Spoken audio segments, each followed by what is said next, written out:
That's right, you guys. Let's get it. Right now, as we speak, there are cops that are cruising down every street in this neighborhood. And you know what they're looking for? They're looking for little punks that are tagging the walls. guys, guys, listen to this. Listen to this. When I came to this little town, all the houses, they didn't look like this. They looked like that, covered in tattoos and just the markings of a war that went on in a different legendary time for the Spanish, I guess. Anyway, tonight there I saw one patrol go through the park, which is behind me here, which is a whole loopity doop street. Fantastic. The problem is that it's early. You see, at 11 o'clock, there are no thieves running around, but there are little kids running around trying to tag, newly painted walls that uh, all of our volunteers did paint and put up. You saw the videos. Those are not just those are not just kids that are, virtue signaling. We had parents that did that once. I made a spectacle of a mom that did that. But I don't want to talk to you guys about cops or Mexico or any of that shit. I mean, it is a part of the story. Mexico is a big part of the whole bodybuilding culture. Let's face it. There's a reason why they call Mexican vitamins the way they do. Because there was a time in the bodybuilding world that in the old days, in the 1960s, 70s, 80s, you see, steroids were not regulated until 1991 or 1992. So prior to that, it was like the Wild West. So these were just medicines that were in people's pharmacies that were used for like burn patients and stuff like that. And so when bodybuilders discovered these things, it was during the Olympics. So the Olympics, they were athletes that were using T-ball or Tyranobol. The Eastern German women's team dominated every single sport in the Olympics. Dominated it. These are children that grew up in gymnastics and all this stuff, but they never knew that the side effects were going to change their faces, their voices. Some of the women had gotten to the point where they actually had to start shaving, and all the side effects associated with it. But to see that T-ball is one of these steroids that is not one of these muscle builders. So it was one of these endurance drugs that was developed by the East Germans for this specific reason. So it was an amazing thing that they did. The unfortunate thing is that if you see these women from the Eastern German Olympic team back in the 1950s and 60s, you'll see their facial structures. They look like men. They actually look like men. Now, the hard truth about these things I'm telling you about is to keep you from doing this, especially giving this to a girlfriend or anything to do with kids whatsoever, because they're not developed enough to even respond in the right way. And then, you know what I mean? So you don't want to mess around with people that are underage, even people that are under 25 that haven't got a lot of base, exercise under their belt. You see, I had one student that was with me for like 8 months and he just would not go get a blood test done. And when he finally did, I was like, you got to be kidding me. This guy had the testosterone levels like a 70-year-old man. And this guy was a paramedic, relatively, decent shape, about 20% body fat. And I put him through the ringer for about 8 months. And his body, and I'm like, I don't understand, man. Why are you holding water? I understand why you've been training with me to the point where you should be like your face should be sunken in by now. And I was like, so what's the deal? It's got to be your diet because that's the only explanation. Because we're not going for a super huge guy right now. We're trying to get lean, trying to get shredded, just not trying to get as huge as possible because we're not competing in open bodybuilding IFBB Pro. So if anything, I'm going to be doing classic physique. He was supposed to be doing open bodybuilding because he's a younger guy, and I could turn him into a friggin' gorilla. Just creatine and whey protein. I'd torture him, and he would be perfect in one of these natural shows. Problem is that they don't diet. So now with knowing that, okay, a couple of things about bodybuilding that first of all, you need a lot of discipline. You need to have a lot of time in the gym, months and months and months and months and months of good times and bad times and strong times and weak times and skinny times and just on top of the world times. And you want to maintain that on top of the world thing because I myself went through a phase which is also part of the dark side of bodybuilding. And that goes from when you go from winning a lot of bodybuilding shows and you go from dating all the hottest bikini girls or fitness girls in the industry. And now you're now not on steroids anymore and you're not winning trophies, plastic trophies anymore. And you're not living the bodybuilding lifestyle anymore because age is being a factor or maybe sickness, um, maybe something that happened along the way, and something almost always does. So I'm encouraging people to get a methylation test done so they can actually predict any health issues that they might have. These are markers that would predict if you're going to be diabetic, if you're, maybe you have some kind of a mental issue. All kinds of metabolism problems can be solved in advance because now they can be charted. So you would get what's called a methylation test. Methylation will diagnose you in advance if you have high blood pressure, if your grandpa had high blood pressure, if your great great grandpa had cancer. It always goes back to your family history and how they can predict how long you're going to live and then how to adjust your diet, adjust your supplements, start doing things differently so that you no longer are in this dying body. So bodybuilders have sort of found a loophole. Bodybuilders have found a loophole for the elixir of life. That is, to make a older man young again. Okay, if you guys have not seen me over the years, you see that I go through certain phases where I have no obligations to be anywhere, so I have beards that grow down to like here, and I like that. It's a cool character that I play, but it's not for me. It's not a look that I like because it makes me look like an old motherfucker, and I'm not an old motherfucker. I'm a really just I'm 51, but man, I don't know what that's supposed to feel like because some of us guys that are in our 50s are feeling like we're 25 and now our brains are working now and it's like, whoa, where was this life at back in the day when I was stupid? I didn't know anything. I had no connections, had no money. I was scared of everything, and so what the hell happened? And so I learned along the way is that vanity, all of this thing about showing off to people. First of all, part of bodybuilding is showing off to other people. Women do this easily. Men, it's a hard road because you got to lose a lot of fat on your body to get shredded because people are not interested in going and seeing fat guys on stage. They want to see the freaks. They want to see the guys with 22-inch biceps and they're 5'7", and their back is literally as wide as my elbows are right now. And these are guys that are not natural, not whatsoever. And the reason they're not natural, and it could be an educated decision or an uneducated decision.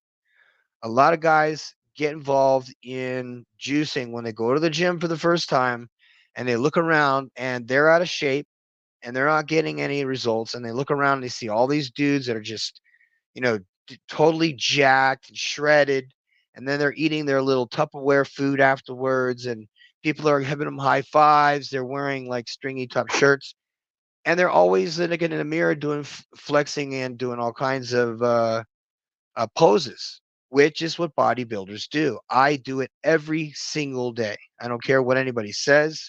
I'm gonna do all the poses, the mandatories, because I have a bodybuilding show in 3 weeks.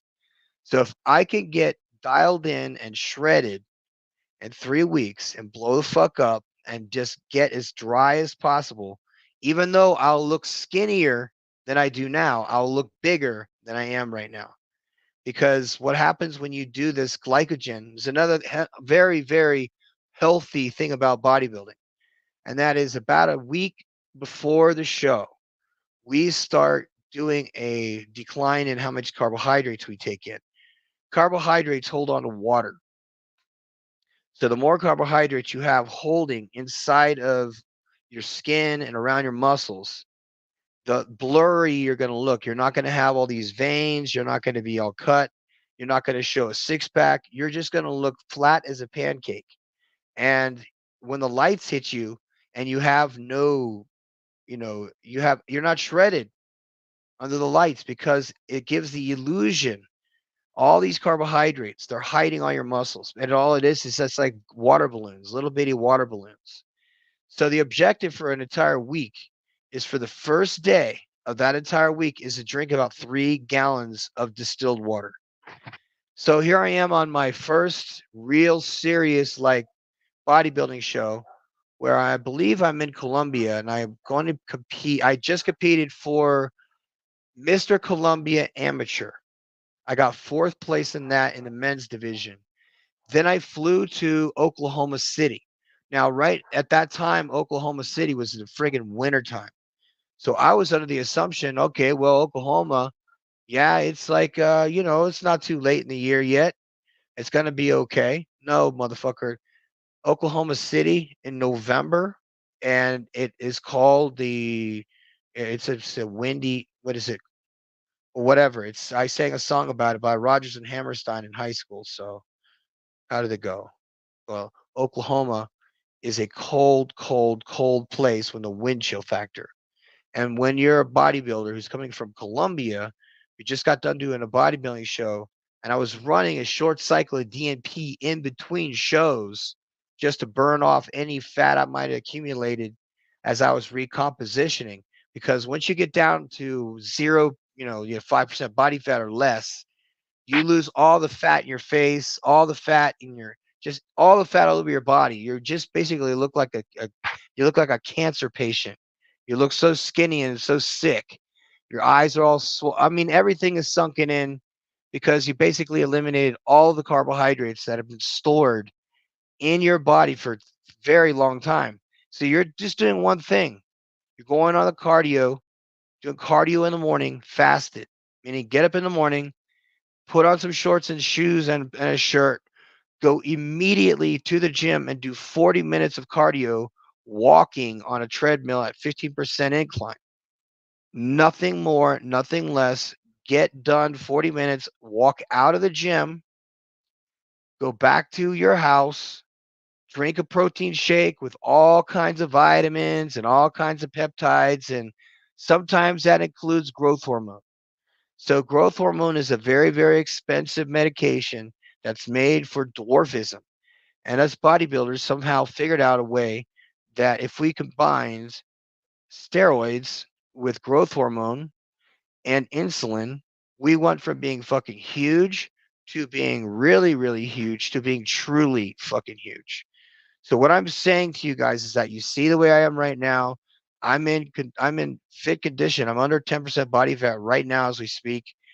If I was to take a combination of those 3 things within the 3 weeks time for me to get ready for this bodybuilding show, I will actually look like I had been competing for the last 10 years nonstop, never got small. And you would go, holy shit, what the hell are you taking? Because the experience that my body has with being big has what's called muscle memory.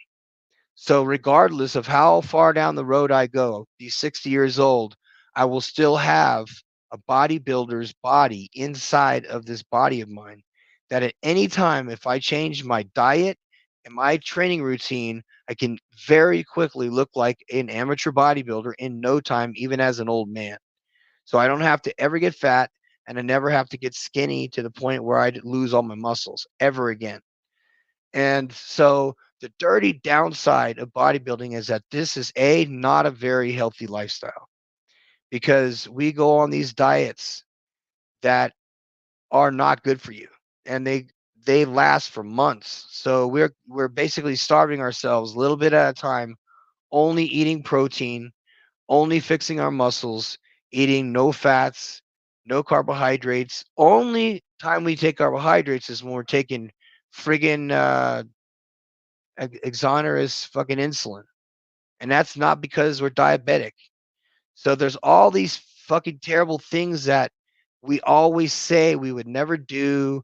And I'm going to tell you, there is many, many, many little lines in the sand that us bodybuilders have said, well, I said at the beginning, I'm just going to lift weights. I'm going to compete as a natural bodybuilder. I'm not going to break any rules. The military frowns on it if you take steroids. So I didn't take any steroids in my military career, period. When I got out of the military and I was hospitalized and I was in there for a while, and every time I went back to the hospital, they're having to do all these things to me and tell me I got to take all these pills. Well, those pills did a number on my metabolism, and I got metabolic syndrome. And I blew up like 30 pounds just fat basically overnight because the pills they gave me were for nightmares and for night terrors. So I would take them before I went to bed, and it would make me so hungry that I could literally go and eat every single thing in the fucking refrigerator.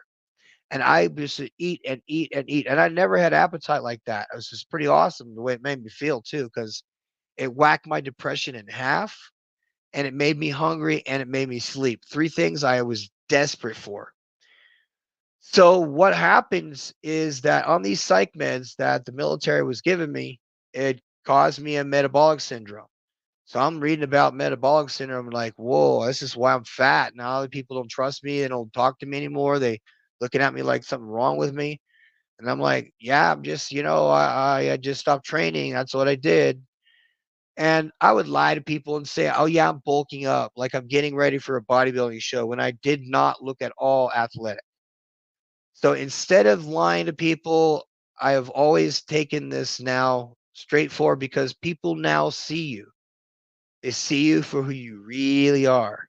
And even when you try and pretend to that be that pretend somebody that you're not, people see through you. And I see through you. I see through when I work around bodybuilders like these guys and these women like this, and they talk in a certain way. Women talk in what's called a party voice, where they ha ha ha ha, so that the like a bird would be singing, like a bird would sing and say, "Hey, what's up, buddy?" A bird would sing to attract a male bird. That's exactly what they're doing. That's the party voice.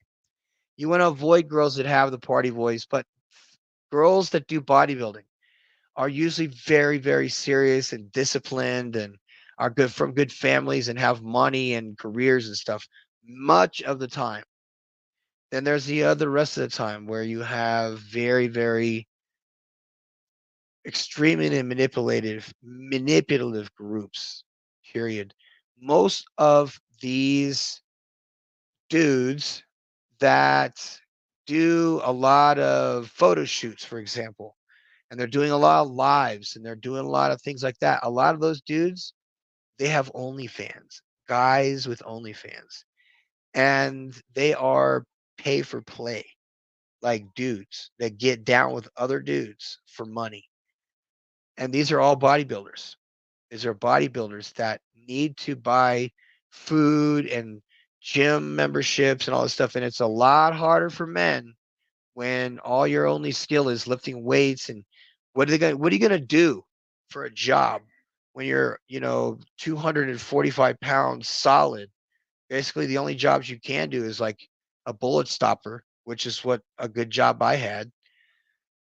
You could be a bullet stopper in the military, which is what I had.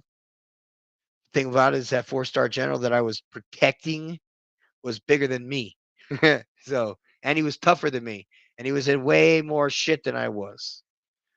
Um, but that's irrelevant these days. But it just goes to show you that ego really is the biggest root cause of all these things that, you know, bodybuilding started off as a vanity sport. I don't even think it was a sport. I think what I think it was is that in the Greek times during the games is that these guys would basically do shit tons of training all year long. And during that time, they decided who they wanted to fight these guys against. They're not going to take their best, most, biggest, just jacked dudes and then throw them to the lions, literally. Instead, they would take their biggest jacked dudes and they would train their jacked dudes separately in weaponry and defense. So all these guys that you see the statues of are the epitome of guys that trained, and the sculptors didn't want to have any obviously fat guys, in their statues.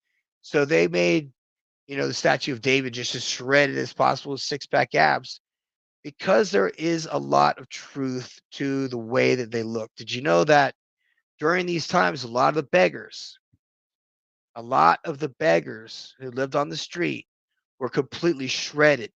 So they had six-pack abs, had chests, they had muscles in their backs, they had Christmas trees. I mean, they had striations in their quads. They had striations in their glutes. They were so skinny. And you got to understand that these guys didn't work out. These are people who barely ate frozen rats and shit once a day. So they're basically intermittent fasting 7 times a day, 7 times a week. And this is good for us. So the downside of bodybuilding is that if you want to compete, you can always compete at the amateur level and you do not need to take any gear or anything like that. If you want to compete in natural competitions, I would recommend that you be yourself, be authentic. You don't need to cheat because we're not expecting you guys to look like us.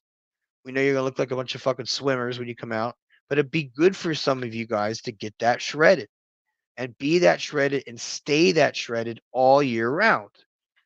So set a goal for yourself. Say you want to take pictures and then you start going to the gym and get a trainer.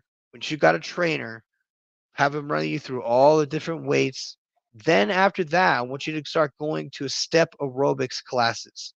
Usually they have step aerobics classes at like 7 a.m. So I want you to start going to these fasted, like 7 a.m., whatever class. If it's cardio kickboxing, I don't give a shit. Go to the class fasted in the morning, and you will be amazed at how in short order your body will be shredded from all that work that you put in. Then, as you start to shred down, you're going to find that there's a rebounding action happening. You're going to get so shredded that you're going to see all of your muscles like right here on the side of all your ribs. You're going to have muscles on top of your ribs. You're going to have the perfect six-pack, if not an eight-pack. But don't worry about it if you don't have it. You have a two-pack, a four-pack. All I'm asking you to do is just to start working out. Once you start, it's all uphill from there, but trust me, the benefits are really they outweigh any of the bad stuff that you could think of. Okay, so what was the miracle that happened for me? So it was 2010. I officially retired in 2011. So in 2010, I was at my wits' end. I was at my wits' end. I was at the bottom of the bottom of the bottom. I think I had been in years as far as feeling uh, really bad. Okay. And a lot of veterans deal with stuff, but they don't really want to go talk to the psychiatrist at the VA. They just want to be left the fuck alone. Give me my medicine. I'll refill it. Hasta la vista, baby. And if they want to do, they could do like I do and see an outside therapist or psychiatrist or psychologist or, social worker or whoever you want to see. You come down here to Mexico, you can go see all those things. Cost about $15 for an hour, and they're all educated in the States, so they speak English. So I see a giant, benefit of getting therapy after breakups, getting therapy and getting into the gym immediately after a breakup. Because bodybuilders really are, we're actually more susceptible to breakups than normal guys because we usually go through the very hottest of women. We like the prettiest of girls, like bikini girls and stuff like that. So when they break our hearts and we're all geared up, it's not good. So there's some good sides and the bad sides. The good sides, you get the prettiest girls. The bad side is you got to go off the steroids eventually. And when you do, it's going to be the fucking emotional crash and burn of not having these things that make you superhuman on a daily basis. It sort of sucks, but that's the downside of it. Now, the upside of it is that you can clear out your body of these things which are poisons.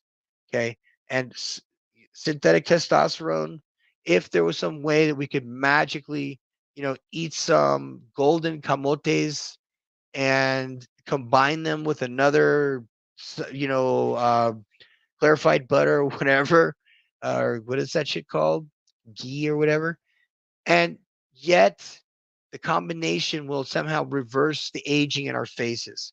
I'd be down for that. Collagen is one of these things. You get a dry brush and you brush your girl's legs from the calves all the way up past their stomach, and you will be amazed at how quickly it gets rid of cellulite. They got to take a hot shower right afterwards. After the hot shower, they dry off. You want to get some castor oil and rub that castor oil in everywhere, all over her. Okay. And you be getting some on you too. All right. You got to take, get down to your skivvies or whatever and really work that castor oil into your skin and work on your vascularity because it really helps to get that skin thinning appearance when we're at the very, very, very end of these show preps. So using just a little bit of castor oil goes a long way. As long as you don't drink it, you're not going to have an upset stomach. You can put it on you topically, eat the shit, which I wouldn't do. So you get the idea. Okay, this stuff is miraculous. So the dirty, dirty side of the women's section is a lot of times there's a lot of prostitution. There's a lot of 304 in. There's a lot of selling in there, and what's unfortunate is that these young ladies don't capitalize on their beauty early, because being a bodybuilder for 5, 6 years is a long time, and some of them don't go pro. And if they don't go pro, then they're kind of spinning their wheels and they're not taking shit seriously. But once they do go pro as a fitness model, competitor, whatever, they now have the clout to slap up any WordPress website in 3 minutes or less on Fiverr. Some guy in Pakistan made it for them. Set up their credit card processing thing, set up their Cash App, set up all their videos to have great sound and microphones and filters and every such thing that someone needs in order to process good content with really crispy, beautiful pictures. And then you've got some, I can't do any chin-ups or push-ups, so look at me, I'm special. And we are looking at this as men and cringing like, are they messing with us? Are they messing with us? Because we give them all the warnings in advance and say, hey, don't jump in the pool, there's no water over there. And they got to make us out to be the bad guys. So that's an unfortunate tale of truths. So in addition to that, there being a lot of tricking going on and selling of things in bodybuilding, there is also a lot of health problems. And a lot of my friends and a lot of people that you guys admire, from Rich Piana. And so there's a number of bodybuilders who passed away in the past 7 years that really put an impact on um, just a lot of dudes that were good dudes. They weren't like Rich. They were trying that whole Facebook fake thing for a while. Okay, Rich Piana was one of them. He was as ghetto as me.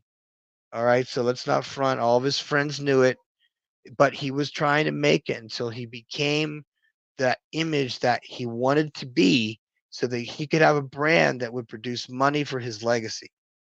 And he was getting there. He was really, really close. And you guys know that. But it happens when every time any guys come up with a good idea or have a new supplement or some new discovery, Rich was telling the truth. And a lot of people don't want to hear that stuff. And the people who don't want to hear that stuff are the companies that make these medicines and these companies that make these supplements because they don't want the attention to be on the fact that, Rich used to go to, I guess it was somewhere, maybe Tijuana or somewhere, I believe. Yeah, Tijuana, and just get this one thing just injected into his shoulders and biceps and triceps and go back to the States, just like totally just pumped up on this shit. And it would go back down eventually again. But he was so pumped up on this stuff because it's permanent basically. It's like injecting like silicone into your muscles and then it pushes up on your muscles and gives you these great big just gigantic muscles. And all it is some shit that you put under that caused a reaction. The other besides gear, besides insulin, besides stuff like that, there are other things, like dieting drugs, things like that, that you can go to the pharmacy and buy over the counter. If you think that's what you need, first, it's not a big deal. First competition you do, it's probably not going to be a big deal. Probably costs $5 to get in, or you go compete after you paid the $5 admission fee. You follow me, guys? So that there is a deep, dark side of all this that if you are not going to compete on a pro level, then you don't have to worry about what I'm telling you. But if you're planning on getting to an elite level for once in your life, getting in the best shape of your life, and doing things like the 30 days of discipline, getting on a regimen, getting a methylation test done, maybe getting a side job, getting something, activity, playing soccer, playing football, playing any sport that will raise your heart rate up to 130 beats per minute, and then maintain that for a little bit. Doesn't need to be running. People ruin their knees running. It could be cycling. It could be anything as long as you really go balls to the wall in your exercises. De B1, di Now, right now, we're sorting out all of our vitamins because we take a different vitamin in the morning. We take a different vitamin at night. One is to promote waking the fuck up. The other is made to basically almost not have insomnia. So I did find a key discovery for nightmares. There were two that were presented to MAPS, and one of them was a process that the VA is offering too. So that's good news for some of you guys that are still suffering with nightmares because they're mega dosing, not microdosing, mega dosing veterans with magic mushrooms. And it is unlocking the beast within. And these dudes are getting their teeth fixed and, getting their heads out of their asses and stopping the drinking and stopping the drugs and doing all that other dumb shit and hitting the gym because your life actually does depend on it. It depends on it because now you're taking a step to be more Christ-like in this world. And if you wanted to be more Christ-like in this world, then the idea of you looking in a mirror and saying that you are in fact a big old fat dude, then you need to recognize that you are not doing anything that Hosea would have said or Obadiah would have said in their books. Because it seems to me like every single time we get like that one disciplined guy, you got 99 other people criticizing how this guy does whatever he does for sports. Criticizing, full on criticizing, not playing in the game, but just airing out her husband or boyfriend's, whatever he is, his towel. Okay. Scraggly old 1970s looking, bought in a hotel uh, in Fort Pierce, Florida. That's what that looks like. So that towel looks like. We live in hotels. We eat enough microplastic eating out of Tupperware every day. We drink excessive amounts of water to produce things like aldosterone, so that we can piss out water before a competition and hopefully not cramp up on stage, which could probably fucking kill you if you're taking diuretics, which you should not ever take ever because you don't need to. You could do this potassium trick. Okay. Potassium and water are always in a bar fight. They don't want to be around each other, but when they do, they are duking it out. So anytime you see tap water, actually in this case right here, this living water stuff, what is this called? Well, this water, hydrogen water, I'm hoping it's legit because alkaline water is not. So I hope you enjoyed this, you guys. Do me a favor, hit that like button and subscribe to my YouTube channel. I'm almost right at, I think it's 700 people, 690 something as of today, but I'm getting toyed with a little bit and getting flagged quite a bit. And it is happening, you guys. So here we go. And I just want to put an extra blessing on you that watch this today. You know that the Lord loves you and cares about you, wants to be in your life, and He's always thinking about you. Always thinking about you. Always you individually. He's always thinking about you. He's not thinking about the pretending to be you or the type of you that your parents think you are, but the real you. The real you that's standing in a gap between the devil and his army of demons and possibly great deal of citizens and children and all kinds of things with just a little insight. And you and I would think there's no way he came up with that concept in 14, whatever, 1340. How did he know how to measure the earth? How did he know how to do all this stuff? So again, guys, like I said, it's a dirty business. If you want to get involved with it, it's a dirty, dirty business. You do not get paid anything to do this stuff. Bodybuilding, bodybuilding is working out, right? If you go to Jalisco while they're having a bodybuilding show, you can pay your 800 pesos or whatever it costs to get in, or 1,000 pesos. Go get weighed in, register, go compete, and then you can go win a 100 peso trophy. So you see, there's no money made here, but you do get is notoriety. You get people respect. People treat you very differently when they know you have even an ounce of discipline. And it's a beautiful thing to see because when you have discipline and you make friends who have discipline characteristics, you cannot screw around them. Right? They do not let anything slide at all. Period. And I don't expect them to. But like I said, just so you guys know in advance, because Cloud is going to be working out with us today.